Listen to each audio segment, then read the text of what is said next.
네, 오늘의 종가 베팅 종목은 이고산업이었습니다. 신강선 매니저와 함께 한 발 한번 장전해 봤고요. 오늘 시장에서 장전했던 종목들 장 마감까지 어떤 전략을 세워야 될지는 이분들과 함께 이야기 나눠보도록 하죠. 이재규 본부장, 이건희 대표 나왔습니다. 어서 오세요. 안녕하세요. 네, 주 초반에는 좀 힘들었던 시장이었는데 그래도 오늘 반등으로 마감이 예상되고 있습니다. 그 안에서 성장주들이 유독 눈에 띄거든요. 특징주 하나씩 한번 살펴보시죠. 첫 번째 종목. 온디바이스 A 스물스웨즈라고 합니다. 유니캐스트의 그 증권사 리포트가 나오면서부터 더 주가 상승이 지금 가팔라지고 있거든요. 정말 스물스웨즈인지 매출 증가 가능한지 두 분의 의견은 이재규 본부장은 보유, 이건희 대표님은 의외로 매도 의견을 주셨습니다. 대표님, 그럼 매도 의견 보면 딱 드는 생각이 이게 숨은수혜주가 아니라 매도인가? 아니면 숨은수혜주는 맞는데 많이 올라서 매도인가? 딱 이 두 가지 생각 들거든요. 많이 올라서 매도. 숨은수혜주는 맞지만, 네. 그 리포트도 사실은 이제 이게 증권사 리포트가 아니고요. 독립리서치 리포트고요. 맞아요, 맞아요. 예. 그 리서치. 독립리서치랑은 좀 다른가요? 그렇죠. 다른데 독립리서치 그 리서치 쓴 친구를 제가 압니다. 예. 예. 근데 단기에 너무 많이 올라서 리포트 영향을 좀 많이 받은 것 같고요. 최근에 좀 많이 빠졌던 부분들이 이제 복귀되면서 급등을 했는데 그래서 제자리 찾기 정도니까 뭐 조금 더 갈 수 있지 않겠나라고 저도 개인적으로 생각을 하지만 일단은 지금 그래서 그냥 뭐 전량 매도보다는 좀 이익이 났을 때마다 윗꼬리를 좀 다는 모습을 이제 보면 좀 올라올 때마다 분할 매도를 하시면서 뭐 조정받고 더 갈 수는 있을 것 같습니다. 근데 올라올 때마다 조금씩 물량을 좀 줄이는 전략 사신 분들은 안 가지고 계신 분들은 굳이 지금 쫓아가실 필요는 없을 것 같고요. 쫓아가시려면 적어도 5일선까지 조정이 나온 다음에 쫓아가는 게 맞다라고 보고 있습니다. 오늘도 윗꼬리가 좀 길게 달렸습니다. 장중에 23% 넘는 급등에 현재는 7% 상승만 유지하고 있는데 숨은 수혜주는 맞지만 단기간에 너무 많이 올랐기 때문에 매도 의견이고요. 그래도 이재규 본부장님은 조금만 들고 가자라는 의견이니까 이 유니캐스트가 어떻게 온디바이스 A 숨은 수혜주인지 모르시는 분들을 위해서도 연관성 좀 이야기해 주시죠. 예, 지금 유니퀘스트 같은 경우는 앞서 말씀하셨던 것처럼 독립 리서치에서 관련되어 있는 수혜주다, 숨겨진 수혜주다라는 내용이 나오면서 지금 변동성이 많이 커졌는데 이 회사가 하고 있는 일은 이제 비메모리 반도체 솔루션 그리고 글로벌 비메모리 업체에다가 받아서 유통을 하는 그런 부분입니다. 우리가 지금 주가의 변동성이 먼저 나왔었던 기업 중에서 메커스 같은 기업도 유통을 담당하고 있는 부분이 어느 정도 있는데 좀 비슷한 업체라고 보시면 될 것 같아요. 근데 지금 이 회사 같은 경우는 그래도 좀 매력적이다라고 생각이 되는 부분이 매출과 영업이익이 그래도 좀 잘 잡히는 부분이 있습니다. 그러니까 순전히 테마로만 움직인다라고 보기에는 실적적인 부분도 어느 정도 뒷받침이 되고 있고 실질적으로 지금 주가가 굉장히 가파르게 올라왔지만 시가총액이 아직까지도 많은 편은 아닙니다. 시가총액이 2천억이 좀 안 되는 부분이기 때문에 제 생각에는 이제 신규 매수는 좀 부담이 되겠지만 보유하고 계신 분들 같은 경우는 뭐 9,000원 선을 이탈하지 않는다라고 한다면 저는 추가적으로 좀 단기적인 보유 관점을 말씀드려 보도록 하겠습니다. 그래서 주가가 빠르게 많이 더 올라갈 것이다라는 의견보다는 보유하신 분들의 영역이다. 이렇게 말씀드려 보도록 하겠습니다. 네, 유니캐스트 단기 보유 의견. 그래서 현재 구간, 이 종목이 숨은 수혜주래 뒤늦게 쫓아가기보다는 지금은 보유자들의 영역에서 수익을 실어야 될 타이밍을 노려보도록 하겠습니다. 이어서 두 번째 오늘 시장의 특징주 보시죠. 현대임스 볼까요? 올해 두 번째 따따블로 직행을 했습니다. 시작하자마자는 살짝 살시는 매도 물량 나왔는데 이내 말아 올렸거든요. 연속성 보여줄 수 있을지 두 분의 의견은 이재규 본부장님 보유, 이건희 대표 매도입니다. 이재규 본부장님, 예. 우진엔텍에 이어서 현대임스가 올해 두 번째 따따블을 보여줬는데 얼마나 대단한지 이 회사가 갖고 있는 장점이 무엇입니까? 일단 이 회사가 가지고 있는 가장 큰 장점은 IPO 기업이라는 겁니다. 지금 시장 같은 경우는 수급이 몰리는 종목군들이 굉장히 탄력적인 모습을 보이고 있죠. 작년부터 계속해서 이런 모습이 이어져 오고 있습니다. 어떻게 보면 굉장히 특징적인 부분이에요. 우리나라가 이제 공매도 금지를 하면서 수급이 몰리는 종목들 같은 경우는 굉장히 탄력적인 모습이 보이고 있는데 그런 흐름들이 우진엔텍에 이어서 현대힘스에도 이어질 가능성이 높다라고 보고 보고 있습니다.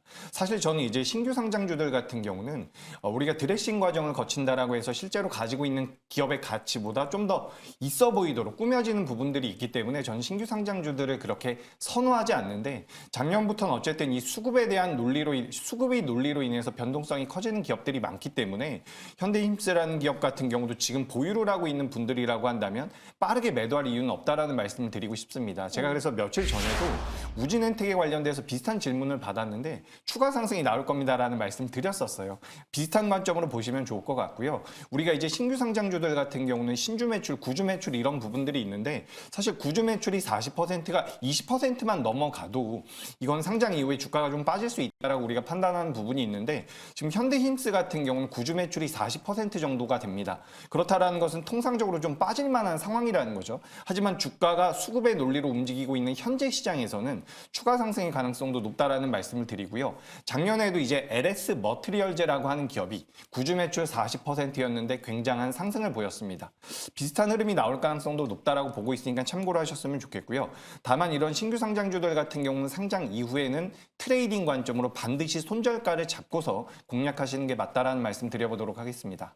저는 사실 가장 큰 강점 하면은 뭐 현대힘스의 사업 이야기가 나올 줄 알았는데 IPO 기업이에요라는 말에 살짝 수급이 네. 가장 강합니다. 요즘. 지금 그만큼 수급으로 인해서 현대힘스의 주가가 올랐고, 저희 시청자분들도 우리나라는 참 상장주들에게 유한 나라인 것 같아라는 글을 올려주셨는데, 이건희 대표님은 분할 매도 의견을 주셨잖아요. 네. 현재 구간에서의 분할 매도보다는 이제 다음 주 뭐 시초가에서의 분할 매도 그렇게 노리는 게 좋을까요? 그렇죠. 뭐 일단 뭐 본부장님 말씀대로 이제 뭐 추가적인 이제 신규 상장주기 때문에 더 변동성 있게 올라갈 수도 있을 거라고 보고 있고요. 근데 올라갈 때마다 좀 줄이시는 게 맞는 게, 결국엔 주식은 뭐 펀더멘탈을 쫓아갈 수밖에 없는데 이 회사 1년에 100억도 못 버는 회사입니다. 근데 지금 1조를 넘게 받는다는 게 사실은 말이 안 된다고 보고 있고요. 그리고 지금 주요 업무가 뭐 전방 산업은 좋습니다. 조선업 요즘에 되게 좋죠. 에탄올 뭐 그러니까 그 암모니아 운반선 이런 것들 수주가 계속 나오면서 연초부터 좋은 흐름을 이어가고 있는데, 이 회사가 보면 선박 블럭, 그다음에 배관, 어떻게 보면 현대 중공업과 관련돼 있는 회사죠. 그러니까 한마디로 조선업에 납품하고 있는 하청업체인데 이제 현대가 이제 갖고 있는 거죠. 그 외에 이제 산업용 산소라든지 뭐 질소 발생기 이런 것도 추가 사업을 하고 있고, 특히 좀 기대되는 거는 뭐 액화수소라든지 암모니아 뭐 이런 이제 친환경 선박에 들어가는 독립형 화물창, 연료 탱크 이런 것들 제작을 한다라고 그걸 신규 사업을 한다라고 하는데, 네. 기대감은 있는데 아직은 그 실적 대비해서 주가가 너무 급하게 많이 올랐다. 그러니까 신규 상장이라는 이슈로, 그리고 뭐 유통 물량이 많이 없다 보니까 급등을 한 걸로 보이는데, 더 올라갈 수는 있을 것 같습니다. 뭐 수급의 힘으로 올라갈 수는 있지만, 제가 볼 때는 이제 올라올 때마다 좀 정리를 하시고, 오늘은 팔지 마시고, 네. 예, 다음 주부터 매도를 좀 하시는 게 좋겠다 말씀드리겠습니다. 신규 접근은 좀 어려울 것 같습니다. 네, 지금 동시가 구간에서 매도할까 말까 고민하셨을 텐데요. 오늘은 아니고요. 다음 주부터 분할 매도 의견으로 대응해 보겠습니다. 이어서 세 번째 오늘 시장의 돌파주 보시죠. HD 현대인프라코어입니다. 중국의 부양책 수혜 기대감에 오늘 또 주가가 주목을 받고 있는데 탄력도 받을 수 있을까요? 두 분의 생각은? 매수로 일치가 됐네요. 이건희 대표님, 네. 지금 중국이 굉장히 큰 문제예요. 네. 우리가 미증시 커플링보다는 중국 증시 커플링 현상이 심해서 그래서 이번 주 또 힘들었던 것도 있었거든요. 네. 이번에는 중국도 뭐 증시 안정기금도 내놓으려고 하고 네. 어떻게든 경기를 살리려고 하잖아요. HD 현대인프라코어 수혜주 되겠습니까? 중국 수혜주는 안 될 것 같고요. 네. 오늘 굉장히 시크하시네요. 아니 그게 아니라 중국은 지금 건설업을 부양할 수가 없습니다. 부동산 시장이요. 인구보다 집이 더 많은데 지금 어떻게 뭐 할 수가 없죠. 네. 예, 그래서 지금 일부러 부동산 회사들을 지금 죽이고 있는 건데, 사실은 물론 이제 기관 다른 이제 뭐 진짜 인프라 투자를 하면서 키울 수 있는 걸로 보이고요. 근데 HD 현대중공업, 그러니까 HD 현대인프라코어가 뭐 현대건설기에도 마찬가지고, 올라왔을 때 왜 올라왔냐라는 게 중요하죠. 예전에 한번 크게 올라왔던 그 내용은 중동이랑 북미 쪽에서 수주가 많이 나오면서 올라간 거거든요. 근데 실적도 잘 나왔습니다. 네. 지금 보면 그 애널리스트 분들이 좀 화를 내실지 모르겠지만, 사실은 지금 영업이익이 가이던스 때보다 잘 나왔습니다. 그러니까 가이던스를 잘못 측정한 거죠, 어떻게 보면. 근데 오히려 기대했던 쪽들, 2차 전지 쪽은 가이던스 대비해서 거의 반토막이 났죠. 그러니까 이런 무슨 말이냐면 결국에는 기대보다 실적이 좋은 회사이기 때문에 당연히 그러면 그동안 안 좋을 거라고 생각하고 기대가 안 좋았으니까 주가가 빠졌는데 이게 실적을 이제 여러 번 숙제 검사를 해보니까 잘했는데 네. 그러면 앞으로 이 추세만 이어진다라고 하면 다시 올라올 가능성이 높겠죠. 그래서 저는 중장기 관점으로 다시 한번 이쪽은 분할 매수 관점으로 여전히 접근하셔야 되고요. 뭐 네옴시티니 뭐니 한참 말을 많았는데 요즘엔 없죠, 또 말이. 사라졌어요.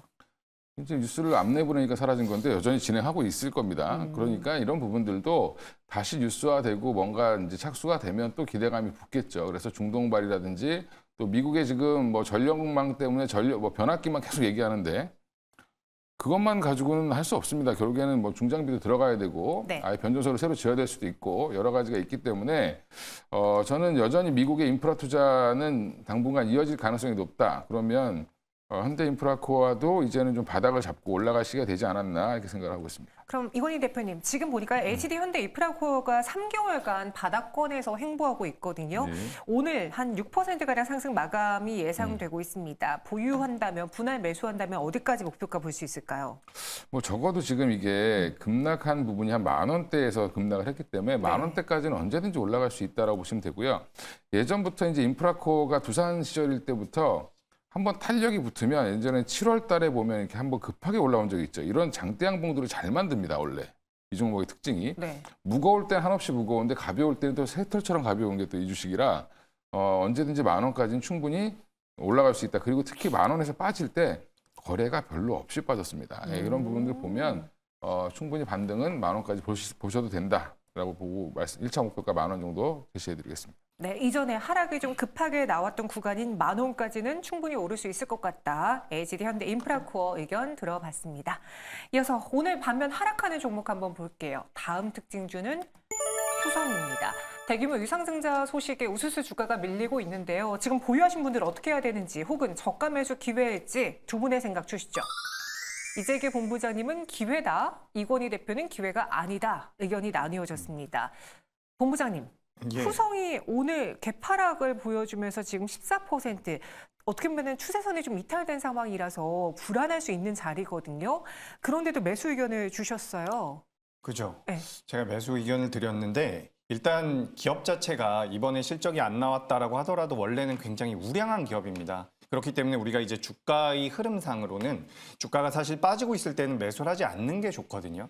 근데 지금 이 후성 같은 경우는 원래 앞서 말씀드렸던 것처럼 원래 실적이 잘 나왔었던 기업이기 때문에 가치가 있는 기업이다. 라고 판단을 하는 거죠. 그렇기 때문에 저는 종가 매수의 의견이 충분히 가능하다라고 생각을 하고 있는 부분이고요. 다만 추가 종가 매수 이후에 단기적으로 올라온다라고 한다면 짧은 관점에서 저는 차익 실현을 하셨으면 좋겠다라는 말씀을 드려보도록 하겠습니다. 그리고 유상증자가 지금 금액 자체가 회사의 규모에 비해서 그렇게 크다라고 보긴 어렵다라고 저는 생각을 하고 있기 때문에 이런 부분들도 좀 참고를 하시면 될 것 같습니다. 그러니까 그동안은 그래도 실적이 갖춰졌던 회사이기 때문에 종가 매수는 가능하다. 하지만 단기로만 나는 이 낙폭을 좀 만회하는 정도 선에서 수익을 그렇습니다. 챙기고 나오겠다라는 의견이고요. 이건희 대표님은 아니다. 나는 그냥 현 구간에서 바라보지 않겠다. 매도 의견 주셨거든요. 좀 반대되는 입장인 것 같은데요. 굳이 떨어진 칼을 잡을 필요는 없을 것 같고요. 네. 지금 갖고 계신 분들도 이게 뭐 본부장 말씀이 맞습니다. 좋은 회사죠. 그리고 앞에 없다니 뭐 2차 전지로 아시는 분들이 계신데 나중에 투자하신 분들은 2차 전지 관련주로 아시는 분들이 많은데 사실은 반도체가 가장 전방 산업이죠. 거기 특수가스를 이제 하는 회사로 이제 한솔케미칼이랑 좀 비슷한 회사라고 보시면 되는데 전방 산업이 좋으면 같이 좋아지는 회사입니다. 근데 작년에 뭐 거의 뭐 적자가 났죠. 네. 300억 이상 적자가 났는데 원래 재작년엔 1,000억 이상 벌었던 회사입니다. 그러니까 이제 변동성이 커졌는데 물론 이제 언제든지 영업이익은 돌아설 수 있는 회사라고 저도 개인적으로 생각하지만 이게 유상증자가 1,000억이면 뭐 작으면 작다, 뭐 크면 크다라고 얘기할 수 있는데 회사가 8,000억입니다. 지금 시가총액이. 그럼 8분의 1. 그럼 결국엔 정확히 얘기하면 14% 빠지는 게 맞죠. 거의 비슷하게 빠졌습니다. 그러면 이거는 이제 주식이 희석되는 가치만큼 빠졌다라고 보시면 될 것 같고요. 굳이 유상증자 받지 않으실 분들은 빨리 나오시는 게 맞고 아주 길게 투자하시겠다라고 하시는 분들은 유상증자까지 받으시고 그리고 나서 좀 길게 보고 이제 대응을 하셔야 되지 않겠나 생각하고 있습니다. 네, 후성은 두 분의 의견이 대응책이 좀 나뉘어졌습니다. 잘 참고해 보시고요. 마지막 오늘의 종목 보도록 하죠. 석 달 만에 또 자사주 추가 매입 이야기를 내놓은 미래에셋증권입니다. 배당, 여기에 주주 친화 기대 가능할지 미래에셋증권에 대한 두 분의 생각은 매수로 일치가 됐습니다. 이재규 본부장님, 요즘 금융주들이 좀 생각 외로 뜨거워요. 그죠. 그리고 배당 날짜들이 좀 제각각 바뀌면서 벚꽃 배당 이런 이야기도 나왔는데 미래에셋증권 어떻게 보십니까? 네, 미래에셋증권 일단 오늘 굉장히 잘 올라오고 있죠. 네. 지금 이제 우리나라 증권 업체들 중에서 주주 가치에 대한 그런 환원, 주주 가치 환원에 대해서 가장 열심히 하고 있는 증권사가 아닐까라고 생각을 하고 있습니다. 지금 우리가 우리나라 증시 같은 경우 오늘은 그래도 다행히 반등을 하고 있지만 아시아 증시에서 굉장히 대비됐었던 나라가 있죠. 바로 일본이란 나라인데 일본의 증시가 굉장히 강한 모습을 보였었던 여러 가지 명분 중에서 이 주주 관리에 대한 주주 환원에 대한 주주 가치에 대한 재고 이 부분들이 정책적으로 계속 푸시가 됐기 때문에 일본 증시가 올라왔다라고 보는 부분도 분명히 있습니다. 그런 관점에서 우리나라에서도 정책적으로 이 부분을 계속해서 기업들에게 푸시를 할 가능성이 높다라고 보고 있는데 그런 관점에서 봤을 때 우리나라 금융주들 같은 경우는 계속해서 부각될 가능성이 높다라는 거죠. 그리고 방금 전에 은행주 말씀하셨는데 은행주 같은 경우는 작년에 이제 배당 기준일이 변경이 되면서 분기 배당을 하는 기업들 같은 경우는 분기 배당과 결산 배당을 두 번 받을 수 있다라는 내용들이 나오면서 시장이 부각이 된 거고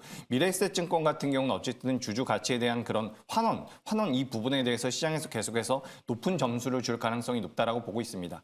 3개월 만에 다시 한번 진행을 하고 있는 부분이고 현재는 자사주 매입까지 했지만 추후에 소각까지 한다라고 한다면 시장에서 유통되고 있는 물량 자체가 줄어드는 거기 때문에 주주의 가치가 주가의 가치가 올라갈 가능성이 굉장히 높다라는 거죠.